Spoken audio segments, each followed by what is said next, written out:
근데 어떻게 관리하세요? 운동은 진짜 많이 해요. 지금처럼 운동하는 습관, 다이어트에 도움이 될 수 있죠.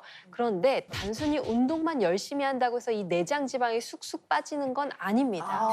네, 실제로 8개월간 매주 17.6kg씩 조깅을 해도 내장 지방에 거의 변화가 없었다는 연구 결과가 있었어요. 이 거리를 다 계산하면은 560km예요. 우리가 서울역에서 부산역까지 한 408km 정도 되잖아요. 이거보다 더 먼 거리를 조깅을 했는데도 효과가 약했다는 뜻입니다. 아니 서울에서 부산까지 달려도 내장 지방 빼기가 그렇게 힘들다는 거잖아요. 그렇죠. 그럼 장기 사이에 그렇게 들어차서 있는 내장 지방은 진짜 독한 애네요. 독한 애.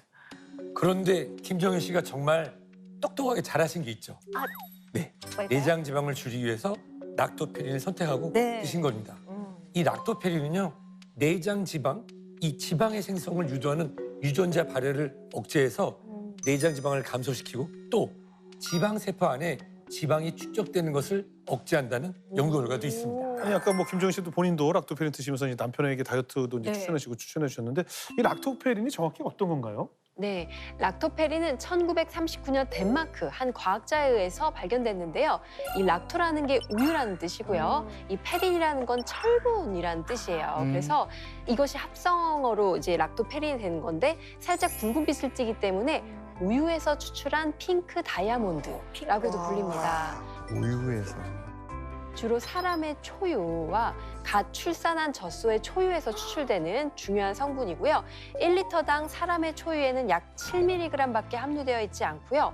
젖소 초유에는 이거보다 훨씬 작은 1.5mg밖에 함유되어 있지 않기 때문에 식약처에서 권고하는 락토페린 권장량인 300mg을 원유로 섭취하려면 하루에 약 200리터의 우유를 섭취해야 될 정도로 아주 귀한 원료입니다. 이 락토페린은요, 몸에 침입하는 미생물, 바이러스 등 병원체에 대한 이 방어 역할을 하기도 합니다. 그래서 천연 면역 친호제라고도 불리는데요.